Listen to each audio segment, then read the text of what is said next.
The International Olympic Committee is on the precipice of banning transgender athletes for the upcoming 2028 Olympic Games in Los Angeles. I'm joined now by CBN's Billy Hallowell. Billy, nothing official has been said yet, but what do you think about this move?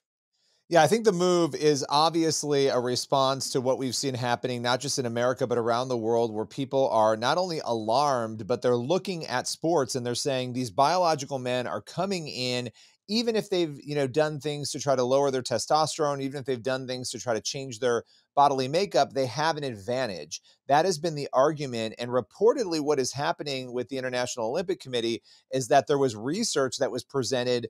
Apparently, this was non-biased research. It was done scientifically that did indeed, shocker, show that these biological men do have, they have the ability to outperform the women they're competing against. And so this is really about, from what I can understand here, the biological men and protecting the female category. That is something that, again, it's been a big point of debate. And after the last Olympics, I think it's something that we're now seeing potentially come to fruition. A couple of other things to unpack there too. This would impact, from what we understand, the 2028 Olympics, as you said, which will be held in Los Angeles.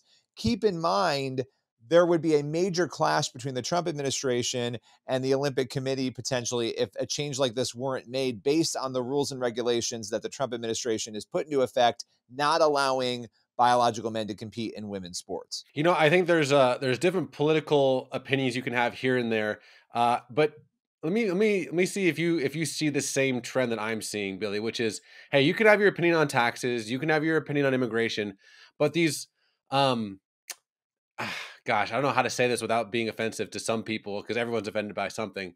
To be able, I think the world is shifting back towards reality, right? Where it's like, if you are a man, you have certain chromosomes, certain levels of natural testosterone, larger muscle mass, overall larger bone structure. You cannot just put on a facade and become something that you're not.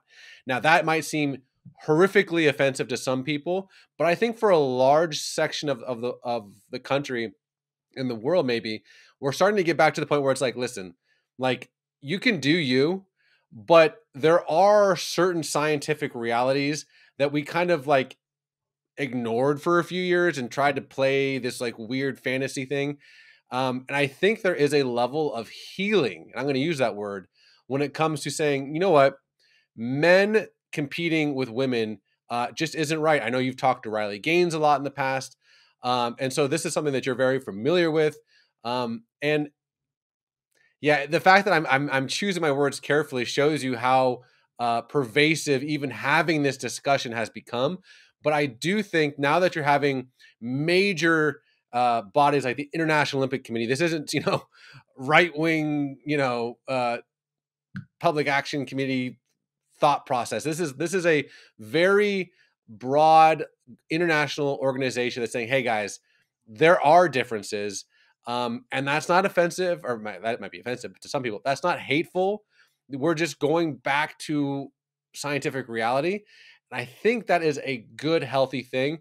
Now, again, Billy, you've talked to Riley Gaines a bunch in the past, who, again, famously competed against a man in a swimming competition. And I guess maybe in closing, Billy, how have you seen what was considered normal the past few years actually impact people? Well, I mean, let's talk about the fact that women have fought very hard to try to attain certain rights, right? They've fought very hard to even get into athletics in the way that they are. And so to fight that hard to then compete against a biological man and lose seems like something that is beyond unfair. It seems actually wrong on every level. And so you have that sort of thing happening, but you also have had claims of injury. I mean, you're talking about volleyball games, these other sports where biological men are playing against women, and there actually becomes a moment where you have to say, is this dangerous physically to the biological women who are, again, forced to compete against these biological men? But I think the biggest issue, obviously outside of safety, is that fairness factor that women have fought hard. They've gotten into these leagues. We've created all these opportunities only for biological men to come in and take those things away from them. So there's a lot there, but I think what you're seeing happen here is an equilibrium. Like you were saying, the world is coming back to sanity and coming back to a place of not only what is fair, but what is safe and honestly, what is right. And I'll just close out with Proverbs 12:22, because I think this is actually very important with this issue as a whole.